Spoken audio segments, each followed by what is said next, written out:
Good evening, everyone. Thanks for coming out here tonight. I'm John Malice. I'm a faculty member here in the Fine Arts Department, and I've had the real honor and privilege of teaching this year's Professional Practices cohort. Professional Practices, it's our senior capstone course, and it's really this really unique experience and opportunity here for not just all the students in the class, but really for me too. And this whole semester has been such a learning experience, and I think ultimately I'd like to take a moment and just really kind of congratulate all of our students here tonight for the work they've done this semester.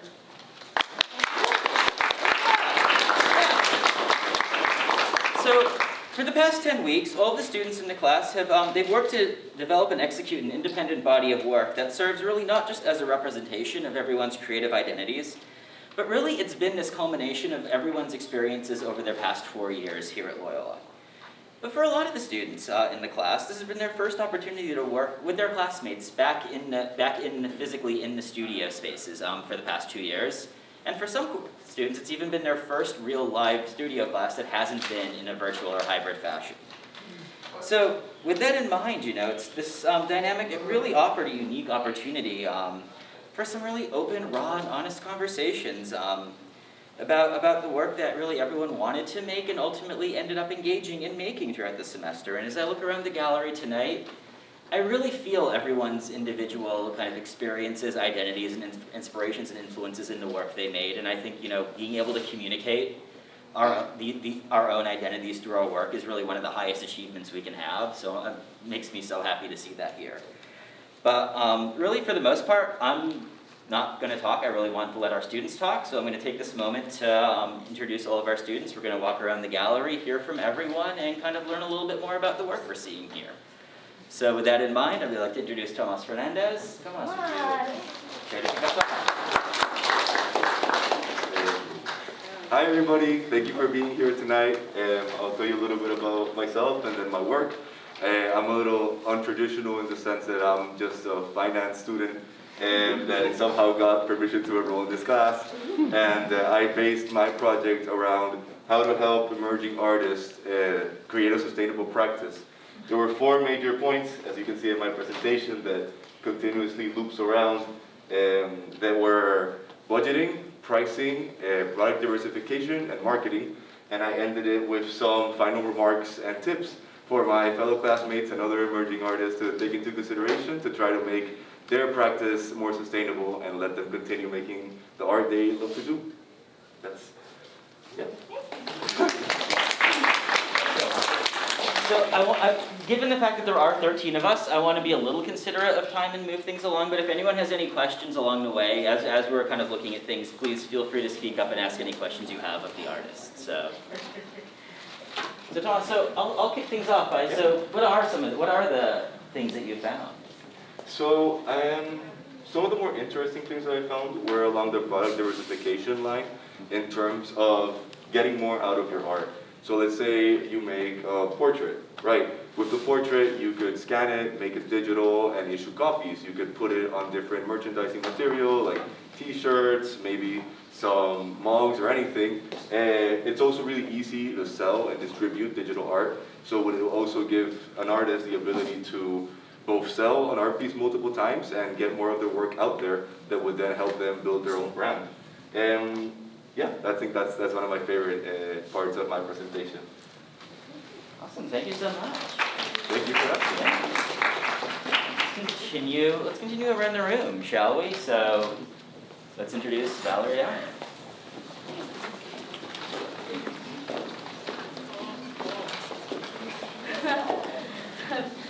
Hi, I'm Valerie. These are my paintings. Okay, so basically, I come from a background of mixed cultures. My mother was right there. She was born in Taiwan. She comes from Chinese heritage. My dad was born, he's right there. He was born in New Jersey. He comes from a mainly, Western European, American background. So living as a mixed individual has not always been easy. because, you know, my mom came to America when she was 5 years old, so really the only influence that I could get for my Chinese heritage was through like that side of the family. However, these past couple years, that connection has kind of been broken. Partly because of COVID, I haven't been able to see my family. Partly because me and my cousins are all just growing up and we don't have the time to get together anymore. I also used to take Chinese language here at Loyola. I haven't in a couple years. My Chinese is really, it's really bad. And you know, a combination of all of these things have really caused like a disconnect from, you know, that part of my identity. And it's been kind of difficult to deal with. One of the only people that I've been able to relate to about this is my sister, who obviously is the same mix as I am. And she and I have separately had, you know, our thoughts about these kinds of things. And then we came together and we're like, oh, we've had the exact same experiences. This is something that we both go through. So that's kind of, that whole idea is the thing that I wanted to emphasize in my work. That's me, that's my sister. The Chinese characters are each of our names that were given to us by our grandpa, or Waigong, when we were born. It's our middle name and our Chinese names. And that is kind of the starting point of, you know, my experience with growing up with two cultures. And so that kind of loss of connection and identity is something that I know other people of mixed race like struggle with too. So I wanted to represent that in my art.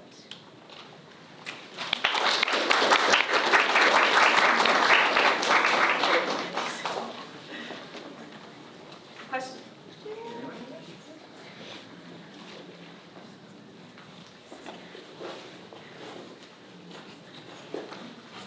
Awesome. Thank you so much. Next up, let's keep it moving around the line. I'd like to introduce Brett Hooper. Good evening, everyone. Again, thank you all for coming out. So just going straight into my paintings, similar to Valerie's explanation, if you really know me like my friends and my beautiful mother right here, you would know that I am very involved with my race and my ethnicity and the parts that make me up, basically.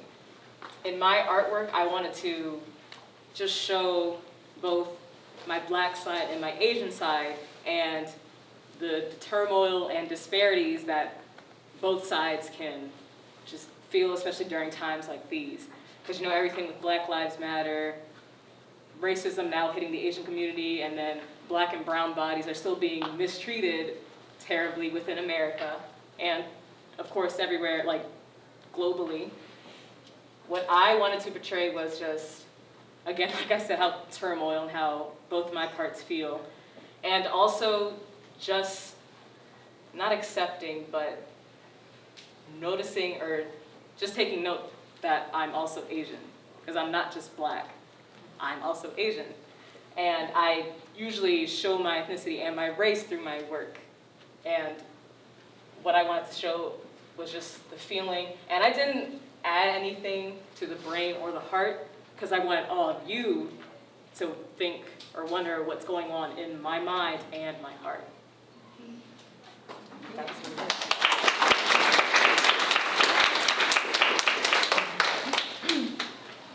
Any questions?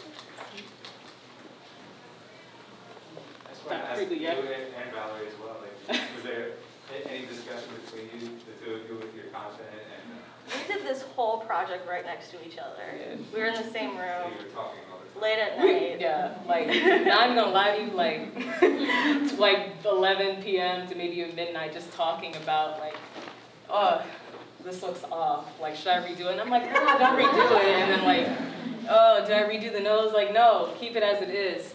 And just with, like, our, like, late night jokes while painting with each other. I would say just having that deep conversation about, because you've had me like a couple of times already, and you know that I'm like so in tune with my race and my ethnicity, especially accepting my Asian side too, and not just saying I'm Black. We were talking about like, I think this way because I'm this, or I think that way because I'm this. And then just talking to each other also helped out how our paintings like worked out too. I don't know how it is for Val's case, but No, yeah. I mean, it's one thing being like two people of color, but being also able to relate on the fact that we're mixed with Asian influences and everything, although it's not obvious for either of us, is something that we really relate with. And I don't even think we did it on purpose, but our stuff just happened to be put up right next to each other, which is pretty cool.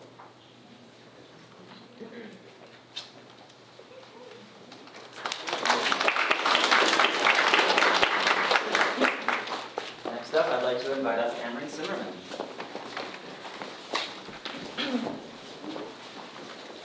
Hi everyone, I'm Cameron Zimmerman, a senior here at Loyola. I'm a communications major with a specialization in digital media and a minor in photography. I created this collection, Blooming Moments, to share my relationship with flowers with you. These photographs represent many of my family members and a variety of moments or memories I have with them. Something I've always struggled with in life is patience. I have learned that patience is not only the key to achieving the end result, but also important to the process and learning experience. The process of completing this collection has been very difficult for me. I was having a really hard time gathering my thoughts, and this is when I turned to something that makes me happy, flowers. They brighten up my safe place and make me feel welcomed, and they root me back to home. Throughout my life, flowers have been and continue to be a shared symbol in my family. The gesture of receiving flowers became very meaningful to me. From a young age, I received a bouquet of flowers from my father after dance recitals, musicals, band, and choir concerts. This gesture showed me that he was proud of my performance. And when I look at flowers now, I can feel the emotions of past moments flooding back to me. My comfort flower this semester have been chrysanthemums. During the fall, my mom covers our front porch with huge mums. And whenever I was feeling homesick, I tried to recreate these precious moments by putting chrysanthemums in my vase decorated with poppy flowers. The photo to the left, Precious, is named after my grandfather, Poppy. He used to say that I was the most precious thing on this planet and always called me his #1 preciousness. The middle photograph, Belle, meaning beautiful in French, is named after my father. Growing up, he always called me his Tinkerbell. I knew I wanted to represent my father in this collection because he has the biggest heart when supporting me and with his passion for flowers. He puts so much effort into our house's greenery. One of his huge gardening tasks is to make sure our hydrangea bush is in perfect bloom during the early summer.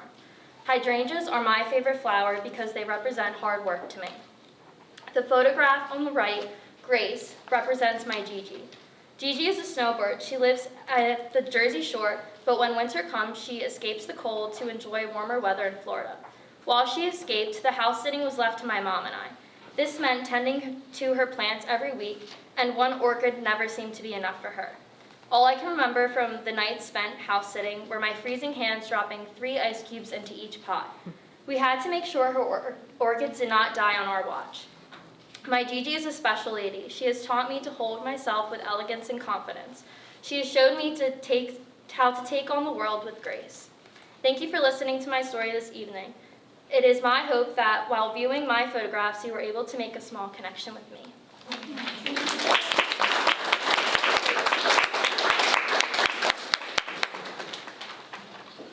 Continuing the conversation between the works here, I'm actually going to ask us if we can kind of shift our attention to the middle wall right here. And Phoebe, if you'd like to speak a little bit about your work.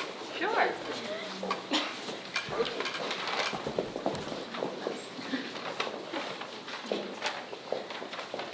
All right. Hi, everyone. My name's Phoebe, and I want to thank you for joining us this evening.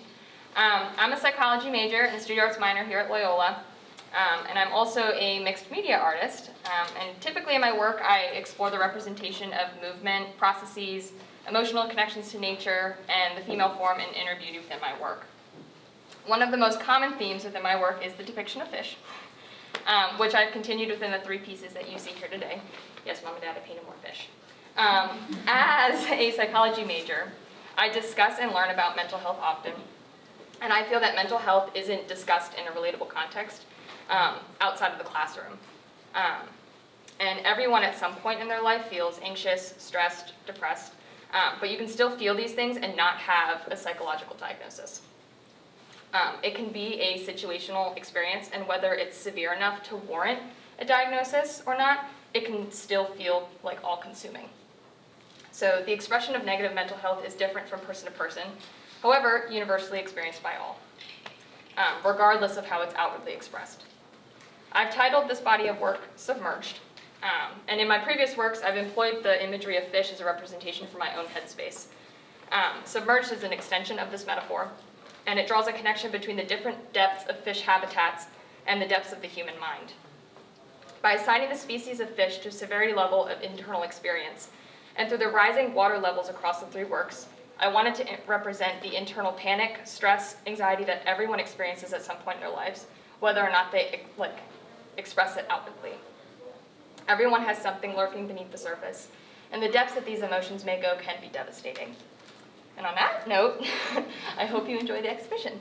Check it out.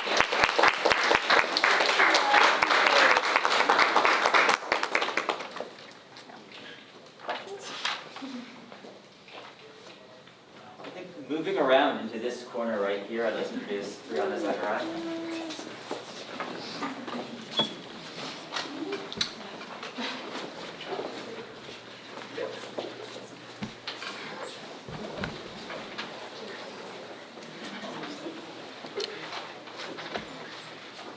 Hi, I'm Brianna. This is my work, Crisscrossed. For this semester project, I chose to focus on architectural structure, which I really stem from my everyday life. In their geometrical structures. Throughout this topic of photography, I was able to expand my base knowledge and grew my skills in framing, lighting, composition, and editing of my photographs. In this project, I really got to demonstrate the skills I learned to compose this work of art that demonstrates geometric shapes and lines that I saw within my daily life. And I really pushed myself this semester to really work on my editing and use more advanced techniques. And overall, I became aware of how prevalent and fascinating basic structures are and objects are throughout my daily life.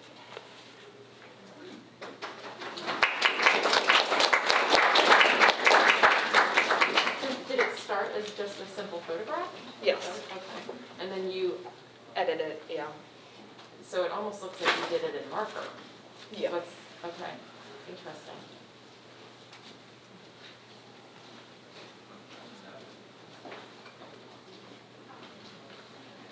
I think moving on down the line, Julia Cerncioni's up next.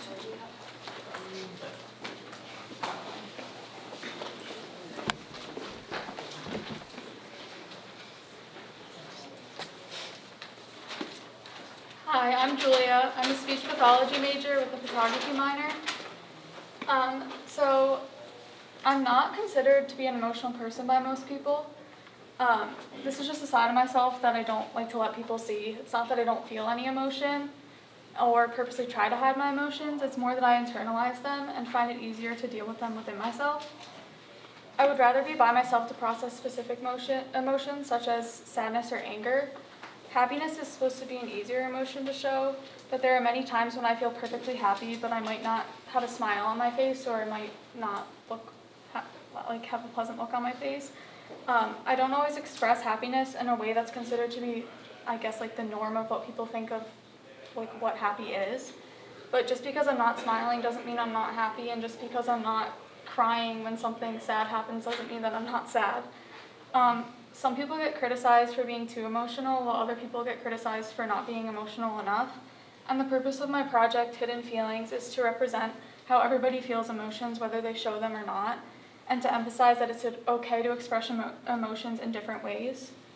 I chose to represent the emotions happy, sad, and angry because I feel like I struggle the most to represent these emotions.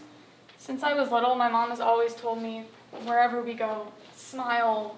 Like, if you're not smiling, people are going to think you're rude. Like, just smile even if you're not happy. But it doesn't mean that I'm not happy, even if I'm not smiling, like I said before. Or when something happens that's sad and I'm not crying, my friends or family will question why.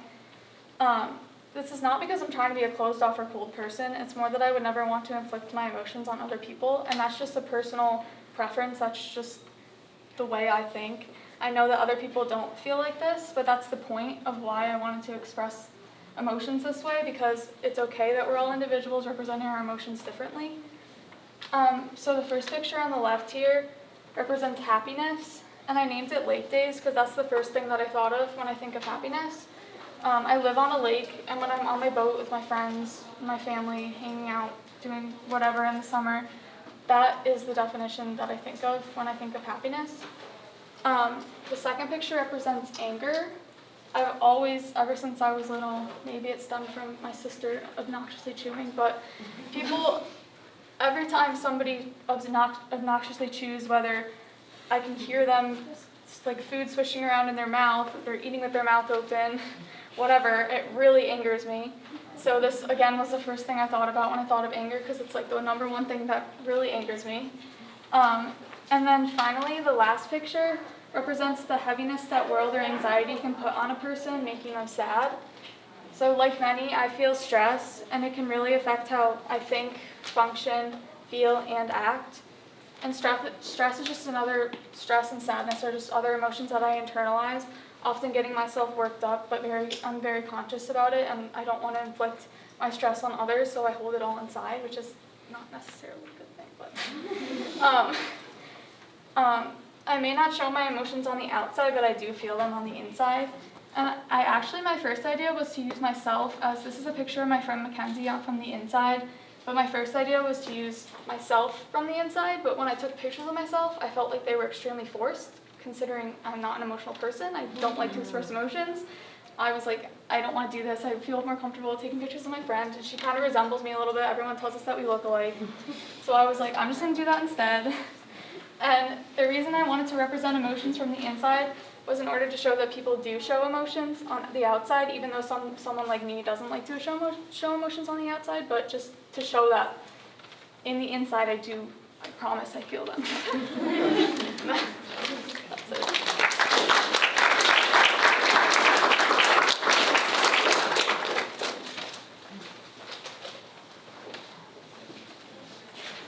Moving around this way, I'd love to introduce Libby Nate.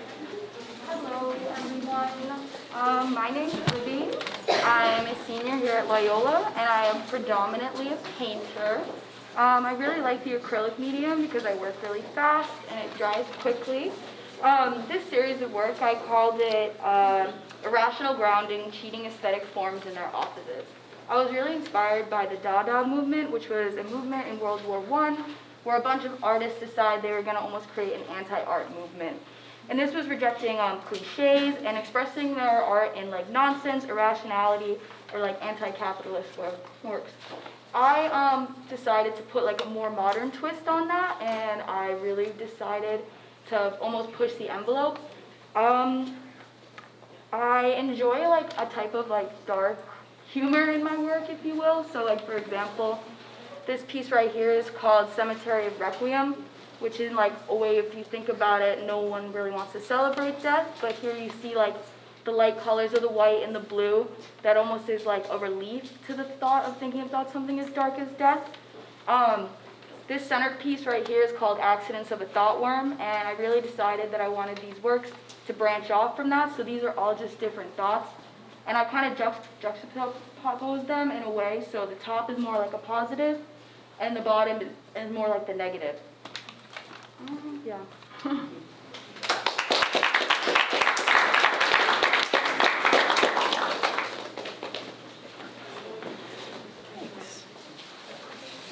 So I'd like to introduce John Scahill. Hi, I'm John. I made pastel drawings. They are of different rooms or scenery. It's usually what I like to draw. I like to use perspective. I think I find it easier to use perspective than abstract. I chose these rooms specifically for the purpose I have like in my life, and just because I think that they're interesting. The first one is that's actually our classroom. It was in a house, which was that in itself to me was rather surprising. I walked in and I didn't realize what was going on, and I found that cool. And then this one is actually of my outside of my house right now with my roommates in college. I chose that one because the way that you can look down the hallway, I thought it was good perspective and it was really neat. I did these drawings because I'm more of a hands-on person. I have more fun making work where I'm actually like getting dirty and stuff, and since it's pastels, I'm blending with my bare hands the whole time, so when I leave the studio, I'm basically covered in like dirt. And yeah, it's rough, but I enjoy it more than the dirt bothers me. For these pieces, and most of my work usually, my inspiration is Edward Hopper. He's a big oil painter, and even though I'm not doing oil paint, obviously, I try and go for the same kind of feel as his work, because it's my favorite art, and that's what I try to aim for. Another thing in my pieces that's kind of part of who I am is I'm not a perfectionist at the slightest. You can see it all over my work. There's smudging, there's lines aren't technically straight, perspective's a little off, but I think that instead of being a negative, I see it as positive. Kind of makes it more me, makes it more human in itself. And when I see a drawing that's almost like hyper-realistic, it's not that it's bad to me, I just don't like it as much because you could just use a camera. I like to put personality into it if I can. Just because otherwise, like this looks more interesting to me at least, because it's like, why does it look like that, I guess, if that makes sense. But yeah, I guess that's it.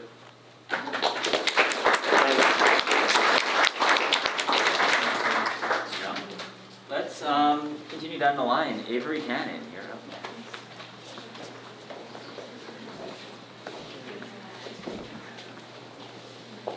My name is Avery. I'm a senior here at Loyola. My major is speech language hearing sciences, and then I have minors in special education and photography. Thank you all for coming tonight as well. As a photographer, I really like working with portraiture. Usually I like to work with black and white. I actually started with film photography before digital, so I'm more comfortable with film typically, and I think that's why I'm more comfortable with black and white. And usually when I do series like this, I also like to work with one person when I'm doing them. So this semester I really wanted to push myself, first semester back in person, so I wanted to do something different. So I chose to do a project that would use color and multiple different subjects. I have a lot of different passions outside of photography, but one thing that my friends know about me is that I'm very interested in like theories and ideas surrounding personality. I believe in all of the personality tests you can think of, Myers-Briggs, Enneagrams. It's all real to me. I can identify all of you if I wanted to. So astrology is one of the things that I'm very interested in. I really believe that everyone does match their like zodiac signs and everything if you look deep enough. So my goal with this series was to combine my love for portraiture and my love for astrology into one. So I wanted to portray the deeper levels of the personalities of my friends through visualizations of their zodiac signs. 12 portraits with this many people in class was a big feat, so we went with 4 for the show.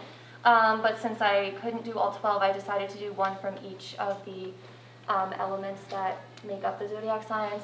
So there is one water, one air, one earth, and one fire sign represented here. All zodiac signs have different flowers and colors that are associated with them, so that's how I decided to make up my portraits. I wanted to use the colors and the flowers as different elements in the picture, but then also utilize hair and makeup and body position as different representations of the signs. So while everyone might not be able to identify the signs by looking at them, I know I can. It's important to me. So while everyone might not believe in astrology the way that I do, I hope that you can at least find a little bit of beauty in the work that I made from my belief in it. So if anyone was wondering, this is Scorpio, so that's the water sign that's represented. And then the top over there is